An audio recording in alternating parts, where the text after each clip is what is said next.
Hello everyone, KNIS में आपका स्वागत है। आज के करंट अफेयर्स में हम लोग देखेंगे uniform civil code. Uniform civil code हमारे संविधान में आर्टिकल 44 में मेंशन है। यूनिफॉर्म सिविल कोड का मतलब होता है सभी धर्मों के लिए एक समान का संहिता, एक समान का कानून। जैसे अभी हम लोग देखते हैं हिंदू के लिए अलग कानून है, मुस्लिम्स के लिए अलग कानून है, क्रिश्चियंस के लिए अलग कानून है, सब अपने अपने पर्सनल कानून से चलते हैं। लेकिन यूनिफॉर्म सिविल कोड में क्या था, सभी के लिए एक कानून, सभी का जो पर्सनल मैटर है उसमें, जैसे कि आपका शादी, तलाक, डाइवोर्स, ये सब जो मैटर जो है, ये जितने जो पर्सनल मैटर हैं, ये सारे कुछ पे सबका क्या होगा, यूनिफॉर्म सिविल कोड होगा, एक समान का कानून होगा। ये अभी न्यूज में क्यों है, क्योंकि अभी कुछ दिन पहले 22nd लॉ कमीशन 14 जून को इस पे पब्लिक के लिए ओपन किया था कि आप इस पे अपना ड्राफ्ट दो, आप इस पे अपना सजेशन दो। ये पब्लिक डोमिनियन में रखा था, पब्लिक प्लेस पे रखा था इस पे सजेशन लेने के लिए। और हाल ही में कुछ समय पहले प्राइम मिनिस्टर भी एक रैली में बोले कि हमें यूनिफॉर्म सिविल कोड लागू कर देना चाहिए, अब टाइम आ गया है कि यूसीसी को लागू कर देना चाहिए। तो अभी हम लोग डिटेल में देखते हैं कि यूसीसी है क्या, यूसीसी को लागू करने से क्या होगा, यूसीसी को लागू करने से क्या नेगेटिव इम्पैक्ट पड़ेगा, क्या पॉजिटिव इम्पैक्ट पड़ेगा, इसे लागू करना चाहिए या नहीं करना चाहिए, इतना लेट क्यों हुआ। जब यूसीसी का डिस्कशन हो रहा था तो कॉन्स्टिट्यूएंट असेंबली में जो मेंबर थे उन लोग के बीच में क्या मत था, ये सारा कुछ अभी हम लोग देखते हैं। तो हम लोग स्टार्ट करते हैं।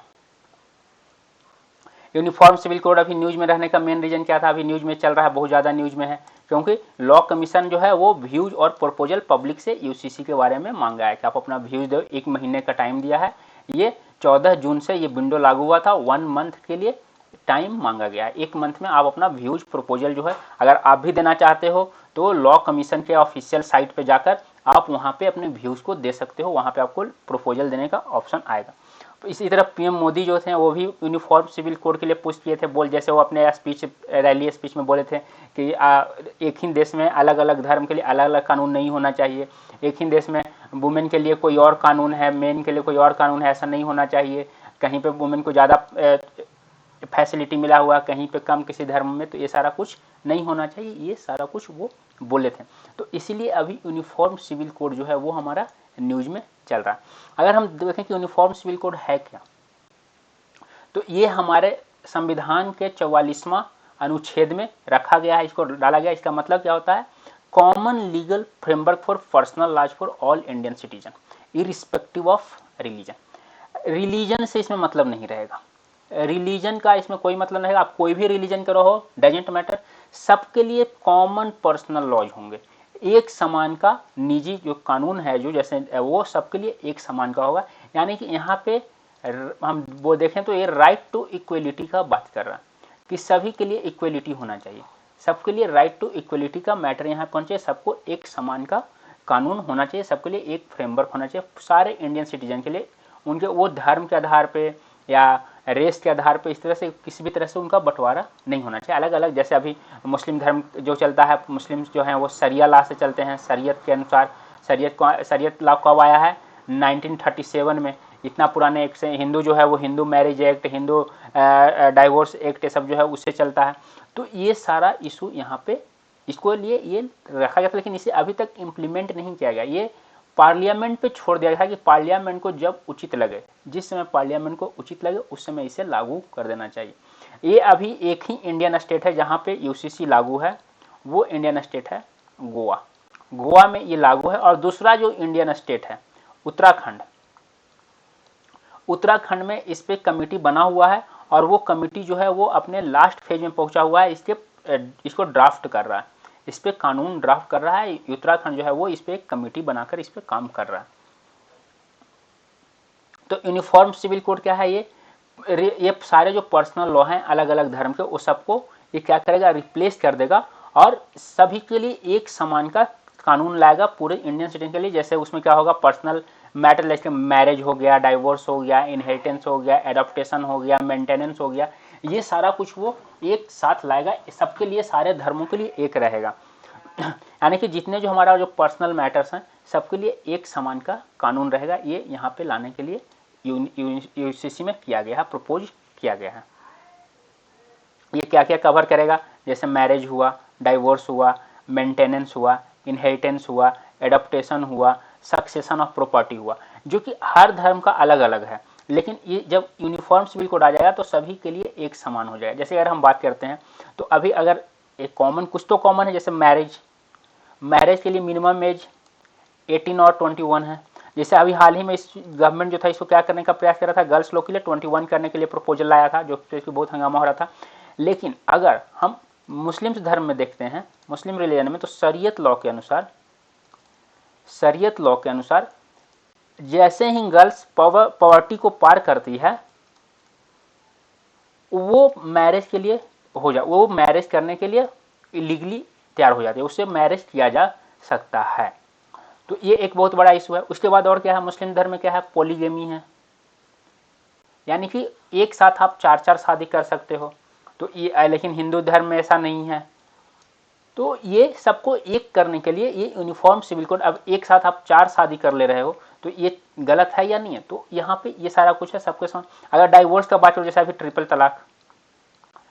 तलाक का बात हुआ था, तो इसमें क्या होता था, 3 बार आप तलाक तलाक तलाक बोल दिए तो आपका तलाक हो गया। और भी बहुत सारा प्रोसेस, तो सब में अलग अलग धर्म का अलग अलग प्रोसेस है। तो सबको एक समान लाने के लिए यूनिफॉर्म सिविल कोड ये किया गया है। इसमें सभी के लिए एक समान का कानून लिया गया, जो जितने जो पर्सनल मैटर हैं। यहाँ पे ध्यान देने वाली बात यह है कि ये सब किसमें, पर्सनल मैटर में, ये सारा कुछ किसमें आएगा, पर्सनल मैटर्स में, बाकी और में नहीं। ये हमारा जो पर्सनल, जैसे शादी पर्सनल मैटर है, और डाइवोर्स ये मेरा पर्सनल मैटर है। मेंटेनेंस, जैसे शादी के बाद डाइवोर्स हुआ तो डाइवोर्स का क्या मेंटेनेंस देना है, कैसे क्या करना है, ये सब। जैसे अगर आप बात करो, अगर हम बात करते हैं तो जो निकाहनामा होता है, अगर हम बोलें इस्लाम में निकाहनामा जो होता है वो क्या एक तरह से होता है, वो एक एग्रीमेंट होता है। तो वहां पे तलाक का मतलब ये एग्रीमेंट खत्म हो गया। एग्रीमेंट मीन्स वो मेंटेनेंस नहीं देंगे, एग्रीमेंट था, एग्रीमेंट खत्म हो गया, एग्रीमेंट में जो पैसा दिया गया था वो पैसा हम वापस कर देंगे और नहीं होगा। लेकिन अगर आप हिंदू धर्म में देखो तो हिंदू मैरिज एक्ट में क्या है, आपको मेंटेनेंस देना होगा। मेंटेनेंस दिया जाता है कोर्ट के अनुसार, कोर्ट फिक्स करता है कोर्ट में इतना आपको मेंटेनेंस देना है, ये सारा कुछ है। जैसे हिंदू धर्म में डाइवोर्स नाम का कोई चीज नहीं है, डाइवोर्स वैसा कुछ है नहीं। हिंदू धर्म में क्या होता है, हिंदू धर्म में हम लोग क्या कहते हैं, जन्म जन्म का साथ, 7 जन्मों का साथ, मरने जीने का साथ। तो यहाँ पे एग्रीमेंट नहीं होता है, बल्कि यहाँ पे शादी होता है। शादी जो होता है वो एग्रीमेंट नहीं होता, यहाँ पे एक शादी तरह से एग्रीमेंट होता है, निकाह नामा, उसे एक तरह से एग्रीमेंट। तो ये अलग अलग धर्म का अलग अलग सारा कुछ है। तो यही सबको एक समान लाने के लिए ये किया जा रहा है, ये प्रयास किया जा रहा है। अब जैसे personal law in India, India में पर्सनल लॉ है जो हिंदू, जैन, बुद्धिस्ट, सिख, पारसी, ज्यूज, मुस्लिम, सबका अपना पर्सनल लॉ है, सभी का अपना है। और वो अपने रिलीजियस आइडेंटिटी के बेसिस पे सारा कुछ तैयार किया गया। अब ऑब्वियस सी बात है, रिलीजन में सब कुछ तो अच्छा है नहीं, हर रिलीजन में कुछ डिमेरिट्स हैं, हर रिलीजन में कुछ मेरिट्स और कुछ डिमेरिट्स होते हैं। तो अब उसी को, जैसे अब हम यहाँ पे देखते हैं तो शरीयत लॉ जो है ये 1937 में आया था और ये अभी भी चल रहा है। 1937 2023 कितना डिफरेंस हो गया, उस समय कुछ और था, अभी कुछ और है। तो ऑब्वियस सी बात है, इसको चेंज करने का जरूरत है। उस तरह हिंदू धर्म में भी बहुत सारे डिमेरिट्स हैं, उसको चेंज करने का जरूरत है। हिंदू मैरिज एक्ट भी 1950 का है, तो इसको ऑब्वियस सी बात है, अब इसको भी बदलाव की जरूरत है। तो ये सारा कुछ यहाँ पे है। जैसे हिंदू पर्सनल लॉ जो है वो ट्रेडिशनल प्रैक्टिसेस को रिफॉर्म किया है और इसमें बहुत सारा चेंजेस लाया है। और यहाँ पर जब डिफरेंस जो क्या है हिंदू और मुस्लिम बीच में, स्पेशल मैरिज एक्ट में भी डिफरेंसेज आ गया। जो स्पेशल मैरिज एक्ट है, स्पेशल मैरिज एक्ट मेनली किस लिए लाया गया है, inter religion marriage. Inter religion marriage के लिए क्या है, स्पेशल मैरिज एक्ट। अगर 2 धर्म के लोग शादी करते हैं तो स्पेशल मैरिज एक्ट से आप कर सकते हो। लेकिन यहाँ पे दिक्कत क्या है कि स्पेशल मैरिज एक्ट में भी हिंदू पर्सनल लॉ को इंप्लीमेंट किया गया। ये भी मेनली हिंदू पर्सनल लॉ के द्वारा ही गवर्न किया जाता है। आप स्पेशल मैरिज एक्ट में शादी करोगे तो ये भी यहाँ पे मेनली आपको कुछ ना कुछ हिंदू वाला ट्रेडिशन मिलेगा, यहाँ पे मुस्लिम का ट्रेडिशन नहीं मिलता। तो ये सब जो डिमेरिट्स है, ये सारे चीज़ों को खत्म करने के लिए ही यूसीसी को लाने का बात किया जा रहा है। अब जब यूसीसी लाया जा रहा था, जब इसे आर्टिकल 44 में इंसर्ट किया जा रहा था, तो उस समय कॉन्स्टिट्यूएंट असेंबली में जितने जो मेंबर थे सबका अलग अलग व्यू था, सारे मेंबर का अपना अपना अलग अलग व्यू था। जैसे अगर हम बात करें सरदार वल्लभ भाई पटेल जो उसमें के डिप्यूटी प्राइम मिनिस्टर और होम मिनिस्टर थे, वो यूसीसी के सपोर्ट में थे। वो बोले कि अगर यूसीसी आता है तो इससे क्या होगा, नेशनल इंटीग्रेशन होगा, डिवीजन को इलिमिनेट हो जाएगा रिलीजियस और कम्युनिटी बेस्ड लॉ पे। रिलीजन बेसिस पे जो हमारा डिवीजन है वो खत्म हो जाएगा। रिलीजन बेस या कम्युनिटी बेस्ड अलग अलग ट्रेडिशन का यहाँ पे नहीं होगा और सभी के लिए पर्सनल लॉ एक समान हो जाएंगे। ये बोले कि कॉमन सेट ऑफ लॉ जो होगा वो सबके ऊपर लागू होगा irrespective of their religious background. उनका कोई भी बैकग्राउंड रहे डजेंट मैटर, उनके लिए एक समान कानून लाया जाएगा। केटी शाह जो एक सोशलिस्ट लीडर और मेंबर थे, ये कंसर्न ये यूसीसी के अगेंस्ट में थे। ये बोले कि यूसीसी का जो अगर आप यूसीसी को इम्प्लीमेंट करते हो तो ये रिलीजियस फ्रीडम और माइनॉरिटी राइट्स को वायलेट करेगा। जैसे कि अगर यहाँ पे आप जो कानून बना रहे हो, यहाँ पे हिंदू मेजोरिटी है, 80% मोस्टली हिंदू पॉपुलेशन है, तो आप कोई भी कानून बनाओगे उस पर कहीं ना कहीं इम्पैक्ट उसका पड़ेगा। बाकी जो धर्म है उसके आप अगेंस्ट जाओगे, उसका तो ये सारा कुछ इनका कहना था। ये ज़्यादा बोलें कि सोशल रिफॉर्म कीजिए, हर धर्म के पर्सनल लॉज को आप रिफॉर्म कीजिए, ना कि आप कंप्लीट ओवरऑल करके एक यूनिफॉर्म सिविल कोड ले आए। यूनिफॉर्म सिविल कोड आप मतलब इसके बदले सारे धर्म के जो पर्सनल लॉज हैं उसको आप रिफॉर्म कर दो, ये कहना था केटी शाह का। इसके अलावा और भी जो कॉन्स्टिट्यूएंट असेंबली के मेंबर थे जैसे doctor B are Ambedkar ji का कहना था कि ये यूसीसी को लाया जाए। इससे क्या होगा, हम अगर यूसीसी को लाते हैं, यूसीसी को इंप्लीमेंट करते हैं तो ये जेंडर इक्वलिटी को सपोर्ट करेगा, प्रमोट करेगा और ये डिस्क्रिमिनेशन जो है वो खत्म कर। जो पर्सनल लॉ के बेसिस पे जो डिस्क्रिमिनेशन है, जैसे कोई कहीं जेंट्स जो है वो 4 शादी कर रहे हैं और फीमेल जो है वो नहीं, तो ये इसमें उनको क्या हो रहा है, उनके साथ जेंडर इक्वलिटी है नहीं है। और भी बहुत सारा है, उनको मेंटेनेंस नहीं मिल रहा है, प्रॉपर्टी में इनहेरिटेंस नहीं मिलता है, शादी करने के बाद बोला जाता है कि आप जहां शादी की वहां के आप तो हो लेकिन यहाँ में आपको प्रॉपर्टी पे कोई अधिकार नहीं है वगैरह। तो ये सारे कुछ क्या होगा, इससे जेंडर इक्वलिटी आएगा और डिस्क्रिमिनेशन जो है पर्सनल लॉ के बेसिस पे वो खत्म हो जाएगा। ये क्या बोले थे कि इससे इक्वल राइट फॉर वुमेन हो जाएगा। वुमेन का मैरिज, डाइवोर्स और इनहेरिटेंस में, प्रॉपर्टी इनहेरिटेंस में इक्वल राइट हो जाएगा मैन के साथ में। तो इसीलिए यूसीसी को इंप्लीमेंट करना चाहिए। ये बी आर अम्बेडकर का स्टेटमेंट था यूसीसी के संबंध में। अगर हम जवाहरलाल नेहरू का बात करें तो जब डिस्कशन चल रहा था यूसीसी पे तो ये भी यूसीसी को फेवर किए थे और ये बोले थे कि यूसीसी को इंप्लीमेंट करना चाहिए और पर्सनल लॉ जो रिलीजन बेसिस पे है वो सबको रिप्लेस कर देना चाहिए यूसीसी से। और ये क्या बोले कि इससे क्या होगा, सेकुलरिज्म और इंडिविजुअल राइट्स जो है वो ज़्यादा मजबूत होगा और इससे यूसीसी जो है वो क्या करेगा, यूनिफाइड और प्रोग्रेसिव नेशन को लाएगा। इससे और हमारा देश क्या हो जाएगा, यूनिफाइड हो जाएगा क्योंकि सबके लिए एक समान कानून रहेगा, सबका पर्सनल कानून एक समान रहेगा और हमारा जो नेशन है वो और ज़्यादा प्रोग्रेस करेगा। अगर मौलाना अबुल कलाम आज़ाद का बात करें तो ये यूसीसी के अगेंस्ट हैं। ये बोले कि नहीं, यूसीसी को इंप्लीमेंट नहीं करना चाहिए। इससे क्या होगा, ये बोले कि इससे हो सकता है कि हमारा जो रिलीजियस ऑटोनॉमी है और माइनॉरिटी राइट्स है ये हमारा इरोज हो जाएगा, ये हमारा खत्म हो जाएगा, ये हमसे वापस लेने का प्रयास किया जा रहा है। ये बोले कि जो कल्चरल और रिलीजियस डाइवर्सिटी इंडिया का है उसको रिस्पेक्ट कीजिए, सभी के पर्सनल लॉ को प्रोटेक्ट कीजिए, ना कि उसको खत्म कर दीजिए। आप यहाँ पे डायरेक्ट खत्म करना चाहते हैं, नहीं, सभी के पर्सनल लॉज को आप प्रोटेक्ट कीजिए, उनके पर्सनल लॉज को आप खत्म मत कीजिए। ये कहना था मौलाना अबुल कलाम आजाद का। सुप्रीम कोर्ट का इस पर क्या कहना है, सुप्रीम कोर्ट का बहुत सारा जजमेंट है। जैसे सबसे इंपॉर्टेंट जजमेंट सुप्रीम कोर्ट का कौन सा है, मोहम्मद अहमद खान वर्सेस शाहबानू बेगम, जो जजमेंट आया था 1985 में। इसमें भी सुप्रीम कोर्ट हमेशा, सुप्रीम कोर्ट क्या बोला है कि आप यूसीसी को इम्प्लीमेंट करो। यूसीसी को इम्प्लीमेंट करना बहुत जरूरी है। जब एक मुस्लिम वुमेन को डाइवोर्स दिया गया और उसके जो हस्बैंड थे वो मेंटेनेंस देने से इनकार कर दिए, तो ये सब के कारण, क्योंकि वो वहाँ पे मुस्लिम पर्सनल लॉ में ऐसा कुछ है ही नहीं कि आपको मेंटेनेंस मिलेगा, ये सारा कुछ नहीं है। तो इसीलिए सुप्रीम कोर्ट बोला कि implementation of UCC is the need of the hour. उसी तरह सुप्रीम कोर्ट जो था सरला मुदगल जजमेंट में और Paulo Coutinho versus Maria Luiza Valentina Pereira case जो 2019 में था, ये दोनों केस में भी यही बोला कि आप यूसीसी को इम्प्लीमेंट करो। यूसीसी को इम्प्लीमेंट करना बहुत जरूरी है, नीड ऑफ द आवर है, आप यूसीसी को इम्प्लीमेंट करो। इलाहाबाद हाई कोर्ट को उसमें पहले ही सेंटर को नोटिस भेजा था कि आप यूसीसी के बारे में क्या विचार रखते हो, आप यूसीसी को इम्प्लीमेंट करने के बारे में क्या सोचते हो। तो जुडिशियरी जो है वो बहुत पहले से कह रहा है कि आप यूसीसी को इम्प्लीमेंट करो, इसे इम्प्लीमेंट करना बहुत जरूरी है, यूसीसी को लाना बहुत जरूरी है।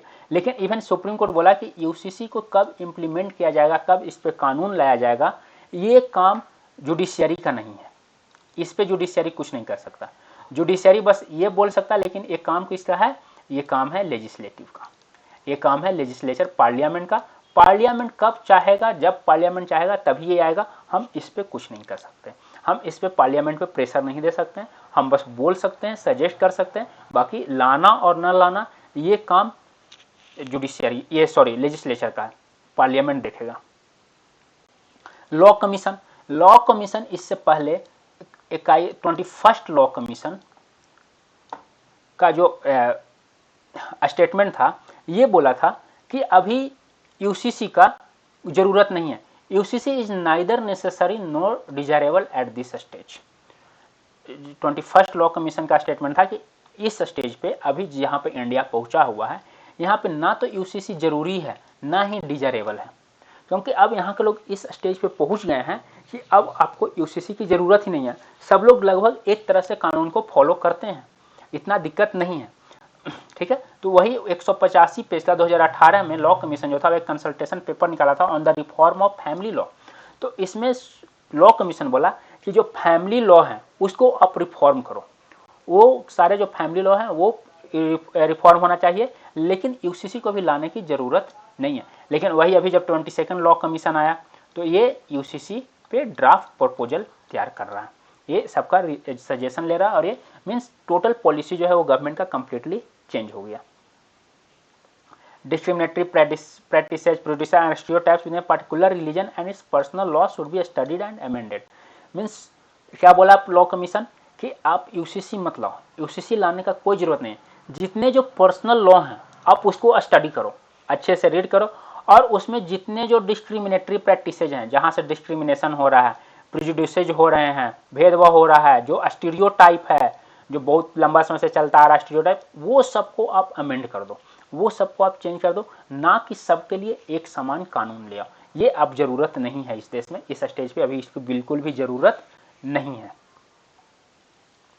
लेकिन ये सब हो रहा है तो इसके बाद अभी गवर्नमेंट चेंज, तो अभी यूसीसी की जरूरत क्यों है, क्यों इस यूसीसी से क्या फायदा होगा हमें, क्यों यूसीसी की हमको जरूरत है। तो इसका ये क्या है, एक यूनिफॉर्म प्रिंसिपल इससे होगा, सबके लिए एक समान आ जाएगा, सबके लिए एक समान कानून आ जाएगा, सबके लिए एक प्रिंसिपल्स होंगे, सब एक तरह से चलेंगे, सबका पर्सनल लॉ का एक समान हो जाएगा, यूनिटी हो जाएगा। दूसरा क्या, इससे सेकुलरिज्म प्रमोट होगा, हर एक जगह पे क्या होगा, सब लोग का सेकुलरिज्म जो है, क्योंकि इससे क्या होगा, हम लोग ज़्यादा धर्मनिरपेक्ष होंगे, किसी एक के तरफ हम लोग ज़्यादा वो नहीं देखेंगे, और ये सबके लिए एक समान कानून रहेगा, तो सबको एक बराबर। इससे क्या होगा, जेंडर डिस्क्रिमिनेशन कम हो जाएगा, जेंडर का डिस्क्रिमिनेशन कम हो जाएगा, क्योंकि सभी के लिए एक समान कानून है, चाहे वो डाइवोर्स का मामला हो, चाहे वो मैरिज का हो, इनहेरिटेंस का हो, सब में एक समान का है, मेंटेनेंस का हो, सब में एक समान है, और इससे जेंडर इक्वलिटी जो है ये इंकरेज होगा, और जेंडर इक्वलिटी इससे और ज़्यादा बढ़ेगा। और इससे क्या होगा, लीगल मैटर जो है वो सिंप्लीफाई हो जाएगा, मीन्स जुडिशियरी को फिर ज़्यादा मेहनत नहीं करना पड़ेगा, जुडिशियरी को अलग अलग पर्सनल लॉज दे दे के अलग अलग तरह का जजमेंट नहीं देना होगा, सबके लिए एक समान का जजमेंट होगा, तो जुडिशियरी पे जो बर्डन है, फैमिली कोर्ट ऐसा में जो बर्डन है वो कम हो जाएगा, यहाँ पे ये इससे फायदा होगा। इससे क्या होगा, नेशनल इंटीग्रेशन, यूनिटी, आपसी भाईचारा ज़्यादा बढ़ेगा। ये जो जितने जो अनजस्ट कस्टम्स और ट्रेडिशन जो है, जो स्टीरियोटाइप रेडिकल्स टाइप का जो कस्टम ट्रेडिशन जो हमारा चलता आ रहा है, वो सब इससे खत्म हो जाएगा। और जो सबसे इम्पोर्टेंट क्या है, वोट बैंक पॉलिटिक्स जो है वो खत्म हो जाए। अभी जो नेता लोग जो होते हैं वो रिलीजन के बेसिस पे, जो धर्म के बेसिस पे जो सारा वोट मांगते चलते हैं, ये सारा कुछ हमारा जो है वो खत्म हो जाएगा। इससे क्या हो जाएगा, वोट बैंक पॉलिटिक्स करने का सभी को मौका नहीं मिलेगा। जैसे ट्रिपल तलाक पे कितना वोट बैंक हुआ था, कितना ऐसा पॉलिटिक्स हुआ था, ये सारा कुछ इस पे नहीं होगा।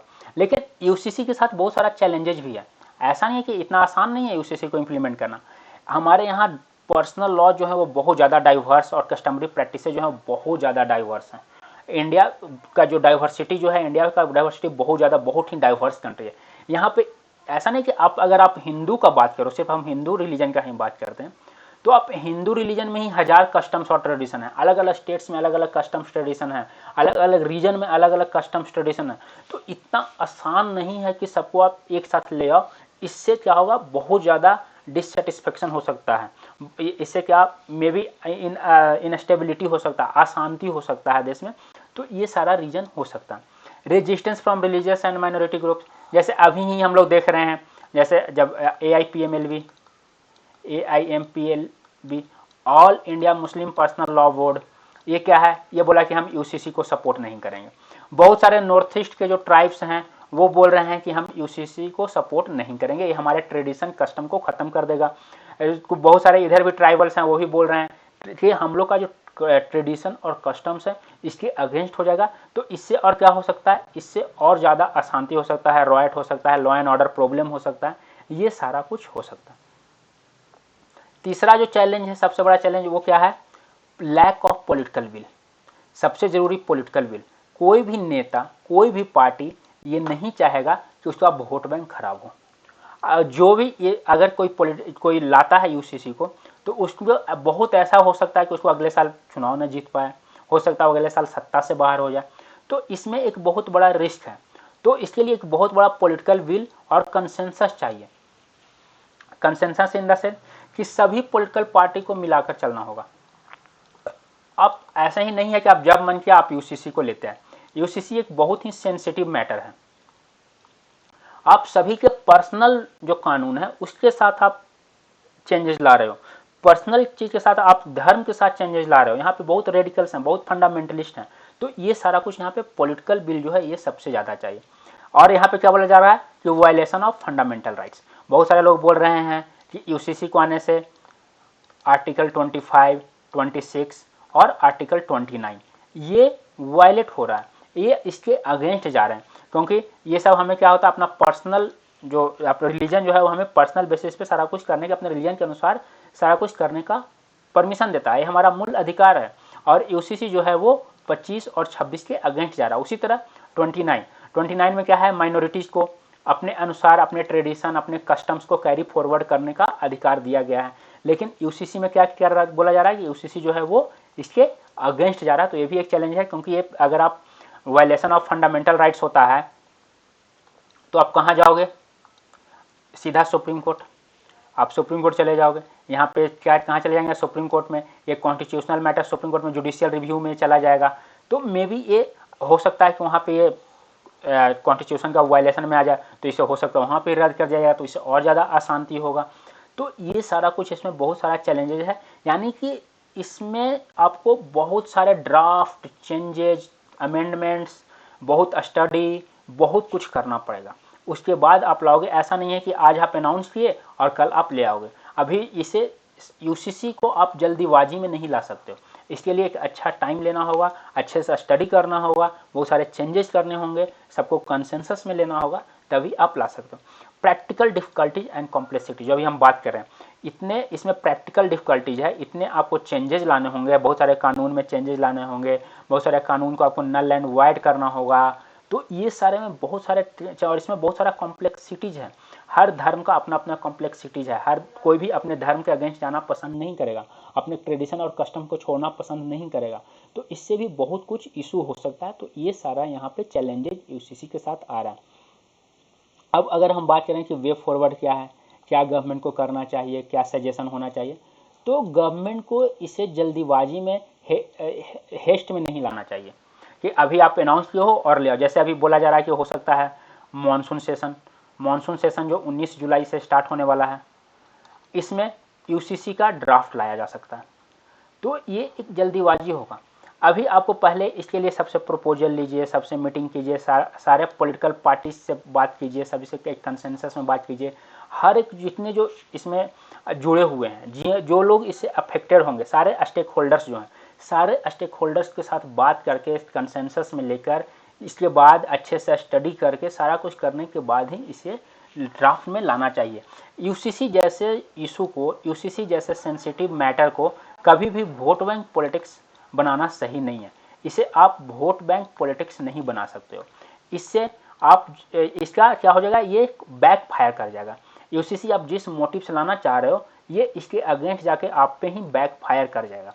तो ये सबको देखते हुए इसे जल्दीबाजी में न लाकर इसे अच्छे से स्टडी करके सभी को कॉन्फिडेंस में लेकर, सारे जो स्टेक होल्डर्स हैं, सारे ट्राइबल्स हैं, सारे रिलीजन ग्रुप हैं, ये सबको एक साथ कंसेंसस में लेके सारे स्टेक होल्डर्स को ऑन एक टेबल पे लाकर और उसके बाद इसे ड्राफ्ट करने की ज़रूरत है। तो आई होप आप लोग इसको पूरे अच्छे से समझ गए होंगे और आपको यूसीसी जो है वो पूरा क्लियर हो गया होगा। तो इसी के साथ हम आज यहीं पे एंड करते हैं। हम लोग नेक्स्ट जो टॉपिक होगा अगले क्लास में करेंगे। Okay, thanks.